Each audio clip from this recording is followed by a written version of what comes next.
There is a secret hidden deep inside the human soul, a secret Carl Jung warned us about, one that links psychology, spirituality, and even the eternal battle between light and darkness described in the Bible. Jung discovered that the empath's light, what many people see as their greatest gift, often hides a dangerous and unconscious contract. It's a contract written not on paper, but in the very fabric of our psyche, and it silently dictates the way we love, suffer, and even lose ourselves. Jung observed that many highly sensitive individuals, those who absorb the emotions of others, were not simply compassionate saints. No, they were prisoners of a hidden bargain formed in childhood. A bargain that says, if I carry your pain, if I lose myself in your wounds, then I will be loved. This is not empathy in its divine sense. This is what Jung called participation mystique, a dissolving of boundaries where one soul becomes entangled in another's suffering, until they can no longer tell where they end and the other begins. Think about it. Have you ever walked into a room and instantly felt the anger, grief, or shame of someone else? Have you noticed how, without even thinking, you adjust your tone, your behavior, your very presence, just to calm the storm inside another person? That reaction feels noble, but Jung insisted it comes at a tremendous cost. What looks like a spiritual gift is often a psychological wound disguised as light. This wound begins early. A child grows up in a household filled with silence, rage, or unpredictable sadness. The child learns that the only way to survive and to be noticed is to become the emotional regulator of the family, to be quiet when mother collapses, cheerful when father withdraws, invisible when conflict rises. From these early compromises arises what Jung called a complex, an inner program that runs automatically long after childhood ends. And here lies the tragedy. The empath, who believes their role is to heal and carry others, often discovers in adulthood that their very life is shaped by an invisible law. You are safe only when you save others. This is not just psychology. It echoes a deeper truth we find in the scriptures, where Christ warns against gaining the whole world but losing one's soul. How many empaths have gained the love of others only to lose themselves in the process? If you've ever felt that your sensitivity is both your strength and your curse, you are not alone. And before we go further, I invite you, subscribe to this channel and share your story in the comments. Tell me, has your light ever felt like a burden? Because today, we are going to break open Jung's warning and uncover how this secret contract can finally be dissolved. In Jung's clinical practice, one case stood out as a mirror of what countless empaths live every single day. He wrote about a patient known only as Miss Miller. She would walk into a room and within minutes begin to feel the symptoms of the one who suffered most. If someone had chest pain, she struggled to breathe. If shame filled another heart, nausea overwhelmed her body. If suppressed anger lingered in the air, her hands would shake. She thought this was a sacred gift. Perhaps you've thought the same about your own sensitivity. But Jung's investigation revealed something startling. At 6 years old, Miss Miller's mother fell into a deep depression. The father withdrew, silence filled the home, and the little girl discovered something. If she could sense her mother's moods and adjust herself accordingly, quiet when mother wanted silence, cheerful when mother needed distraction, she would receive the only attention available. That survival tactic crystallized into her identity. Her worth became tied to her ability to read others, to anticipate their needs, to carry emotions that were not hers. This is what Jung described as feeling superiority, a specialization of perception that begins as survival but hardens into destiny. Neuroscience now confirms what Jung suspected. Children raised in emotionally unstable homes develop hyperactive mirror neuron systems. Their brains literally rewire to scan constantly for emotional cues, creating what feels like a sixth sense. But this gift is not pure empathy. It is hypervigilance disguised as compassion. The Bible offers a parallel. In Galatians, Paul warns, "Do not be entangled again with a yoke of bondage." Hypervigilance is exactly that, a yoke. It feels holy to serve, to heal, to absorb, but in reality it enslaves. True empathy is rooted in love and freedom. Hypervigilance, by contrast, is rooted in fear and survival. Here lies the hidden danger. When you confuse vigilance for virtue, exhaustion feels like holiness, collapse feels like sacrifice, and losing yourself feels like love. But as Christ himself said, "My yoke is easy, and my burden is light." The empath under the shadow contract does not carry a light burden. They carry the crushing weight of everyone else's chaos. Jung understood that these patterns, once formed, operate outside conscious control. They become like inner rulers, complexes that run the show while the ego believes it is in charge. That is why so many empaths, even after years of awareness, find themselves repeating the same cycle, absorbing, collapsing, rising again, and absorbing once more. And perhaps you, listening now, recognize this cycle in your own life. If so, do not despair, because identifying the pattern is the first step toward breaking the contract. Florence Nightingale's story gives us another glimpse into this shadow contract. Born into British aristocracy in 1820, she should have lived a life of ease. But her home was ruled by her mother's anxiety and her father's emotional absence. As a child, Florence discovered that her worth came from calming her mother and holding together the fragile atmosphere of the household. By her teenage years, she felt a mysterious compulsion. "I am called to serve, but I know not what kind." That vague inner call is familiar to many empaths. It feels like destiny. Yet beneath it often lies the unconscious contract. I exist to heal others, even at the cost of myself. When Florence entered nursing, she did not simply serve the sick. She sacrificed herself completely, working until her body collapsed with fever and left her bedridden for decades. Even from her sickbed, she could not stop. Do you recognize this same restlessness? The guilt when you rest, the unease when you are not solving someone's problems, the emptiness when nobody needs you? This is not divine calling. It is the shadow contract in action. Jung wrote a sentence that pierces to the heart. Until you make the unconscious conscious, it will direct your life and you will call it fate. How many of your choices, your friendships, even your romantic relationships have been orchestrated by this hidden contract? How many times have you thought you were being chosen by destiny, when in fact, you were simply repeating childhood survival patterns? The scriptures warn us in Hosea, "My people are destroyed for lack of knowledge." Knowledge here is not just information. It is awareness. To see the invisible threads that pull our lives in directions we never consciously chose. The empath must recognize that not every need is a divine assignment, and not every call to rescue is the voice of God. Sometimes it is the voice of the wound. This realization is painful, but it is liberating.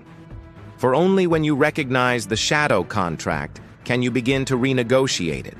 And that is the journey Jung called individuation, the path of becoming whole, no longer living for others' projections, but reclaiming the self God created. If these words resonate, pause now. Subscribe to this channel, and in the comments, share your experience. Have you ever mistaken exhaustion for holiness? Your story may help another empath finally see the hidden contract they've been living under. Jung identified 6 major signs that reveal the shadow contract at work. The first is simple but devastating. You feel responsible for others' emotions. Walk into a room and your chest tightens when someone is upset. If another is angry, you feel compelled to intervene. If someone is disappointed, even when it has nothing to do with you still feel you've failed. This automatic absorption of responsibility feels normal, but it is not. Jung explained that this happens because of projection. Usually people project their unwanted emotions outward. But the empath under the shadow contract does the opposite. They absorb projections. They become a container for everyone else's pain. This is why you often leave gatherings feeling drained, like a sponge saturated with invisible toxins. The Bible echoes this danger. In Proverbs it says, "Above all else, guard your heart, for everything you do flows from it." Yet under the contract, the heart is left unguarded, open to every storm. What should have been compassion becomes contamination. The second sign is equally clear. You attract people in perpetual crisis. Toxic friendships, broken partners, co-workers who unload their problems. These are not accidents. Jung's concept of synchronicity shows us why. When your unconscious sends the message, "I am here to carry what you cannot," others, often unconsciously, respond. Your very presence invites them to unload. This is why the empath often wonders, why do I keep meeting the same type of person? It is not luck or coincidence. It is the contract pulling strings from beneath the surface. And yet, paradoxically, this painful attraction is also a mirror. For every time you meet someone who demands rescue, you are being invited to see the part of you that still believes rescuing is your role. The unconscious speaks through repetition until you finally recognize the pattern. The third sign is one you likely know too well. Setting boundaries feels like betrayal. The very thought of saying no floods you with guilt. It feels like abandonment, like turning your back on someone who needs you. The contract whispers, "If you protect your energy, you will lose love."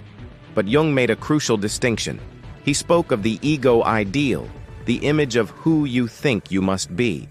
For the empath, the ego ideal is built on being endlessly available, endlessly patient, endlessly helpful. To act against that ideal triggers what Jung called shadow guilt. This is not real guilt. It is the phantom guilt of betraying an internalized image. The fourth sign flows naturally from this. You confuse exhaustion with virtue. You wear tiredness like a badge of honor. People admire you for being the one who never stops giving.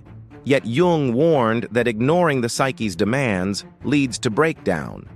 His own collapse showed that when the unconscious is neglected, it erupts, forcing rest.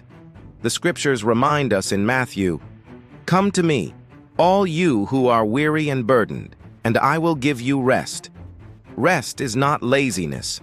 Rest is obedience to the natural laws of God and psyche. But under the shadow contract, rest feels like weakness, and only collapse grants permission. This is why so many empaths fall ill, suffer migraines, or develop chronic fatigue. The body becomes the last messenger of truths the conscious mind refuses to hear. Your collapse is not failure. It is the soul's rebellion against slavery. The fifth sign of the shadow contract is the erasure of self in relationships. Empaths often cannot receive. They minimize their needs, deny their struggles, and collapse in private rather than admit they need help. This creates one-directional bonds. They give endlessly, but they rarely allow themselves to be seen in their own vulnerability. In truth, this is a defense. By always giving, the empath avoids the risk of disappointment, rejection, or genuine intimacy. But relationships without mutual exchange are not relationships. They are transactions. The sixth sign is physical. The body speaks what the psyche cannot. Jung described these as conversion symptoms, physical ailments born of psychological wounds. Chronic illness, muscle tension, digestive problems, these are often the language of the unconscious. As modern research confirms, the body keeps the score.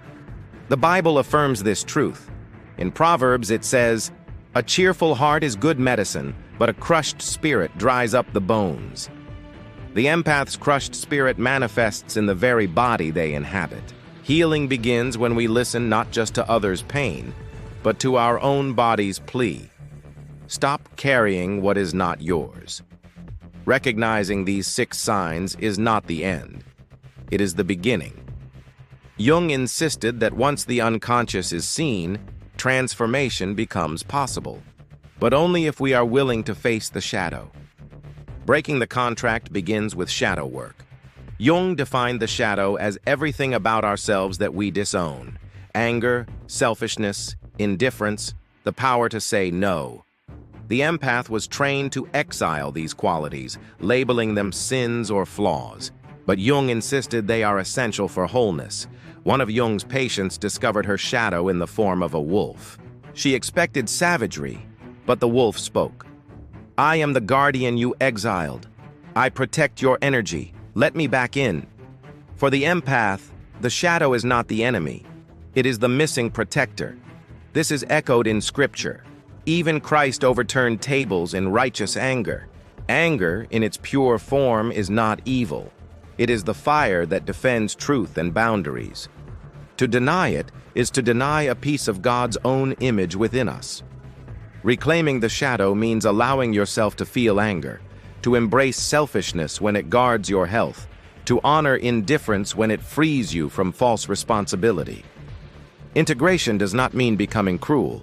It means regaining the full range of human response. And here, let me invite you again.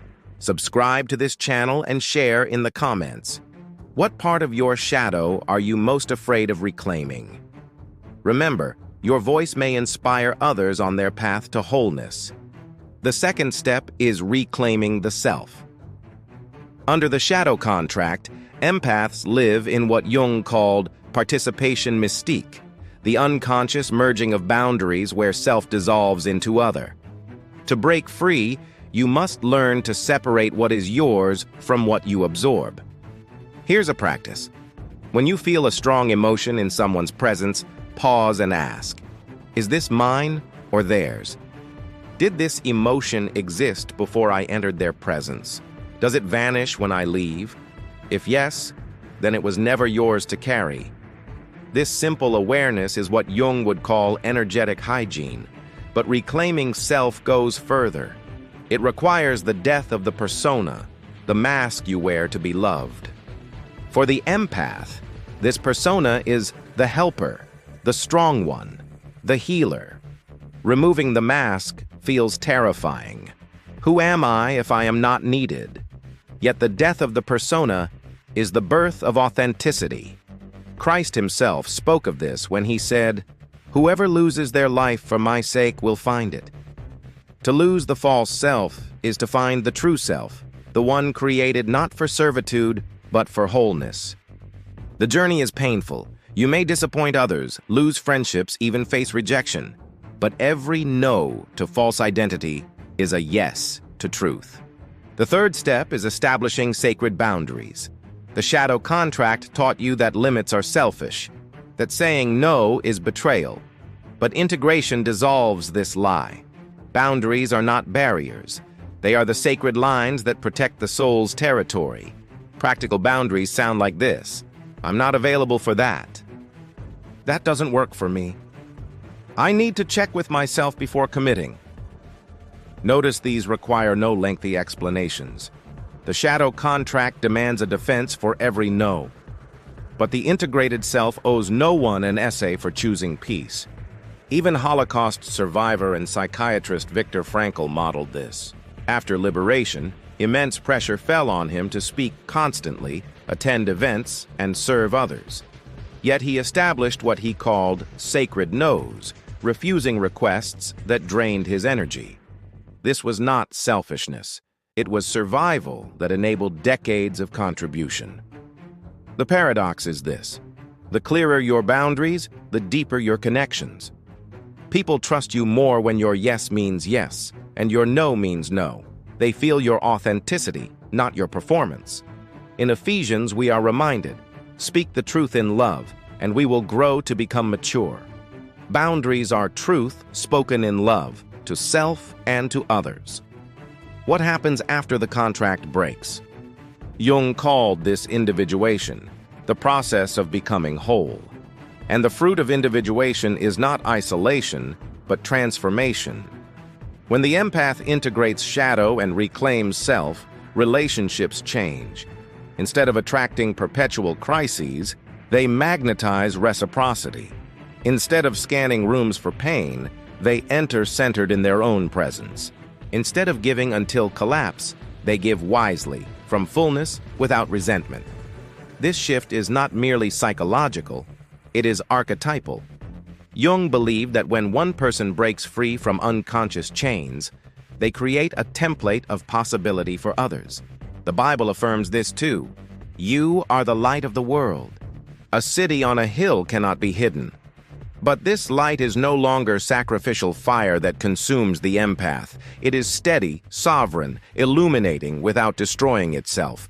And here lies the greatest paradox. You do not become less empathic after integration, you become more powerful. True empathy requires boundaries, clarity, and sovereignty.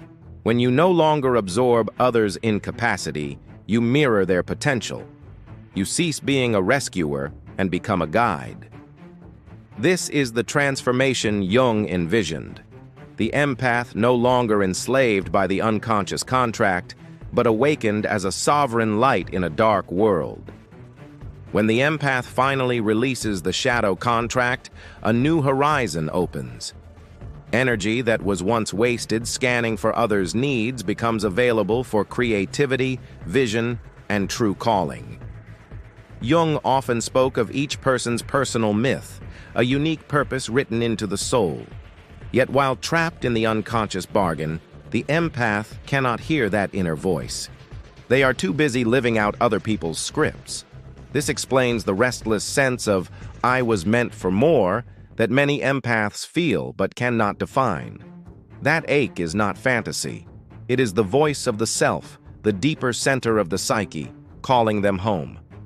Scripture affirms this in Jeremiah. Before I formed you in the womb, I knew you.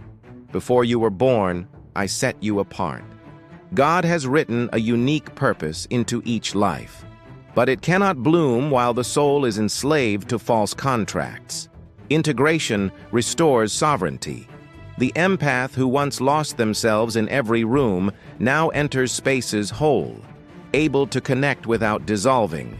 They attract relationships of mutuality, not dependency. Their sensitivity sharpens into wisdom, enabling them to read situations with accuracy and guide others without becoming entangled. This transformation is not selfish, it is sacred. By choosing wholeness, the empath becomes a beacon. Others no longer cling to them as saviors, but are inspired to awaken themselves. Jung described this as the difference between carrying people and illuminating the path so they walk it on their own. In practical terms, this means work changes, relationships change, even faith deepens. Freed energy flows into authentic service, not servitude. Creativity emerges. Silence feels peaceful rather than terrifying. Rest becomes holy ground. This is the life God intended. Not slavery to the emotions of others, but freedom to embody the full truth of the soul. And now, we arrive at the final truth. Jung warned that the empath's light, when chained to a shadow contract, becomes a consuming fire, burning the very one who carries it.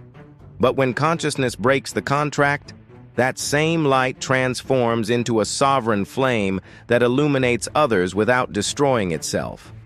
Your sensitivity was never the enemy. Your hypervigilance was simply a child's survival skill. Your exhaustion was never proof of holiness. It was proof of bondage. And the illnesses, the breakdowns, the heartbreaks, they were not punishments. They were sacred alarms, calling you back to yourself. The scriptures tell us, "You shall know the truth, and the truth shall set you free." This is that moment of truth. Freedom begins when you no longer mistake servitude for love. It continues when you reclaim anger, selfishness, and rest as sacred parts of your wholeness. And it culminates when you step fully into your God-given identity, no longer living under the shadow of unconscious bargains. This is individuation. This is integration. This is the empath's rebirth. The contract ends when you recognize it. Healing begins when you reclaim yourself. Transformation completes when choosing yourself feels as natural as breathing. Your empathy was always meant to be a gift, not a currency. Your light was always meant to shine sovereignly, not sacrificially. And your life, precious, unrepeatable, divinely designed, was always meant to be yours. If these words touched you, I invite you to subscribe, share this video, and comment below. What hidden contract are you ready to break today? Your voice may be the light that helps another soul step into freedom.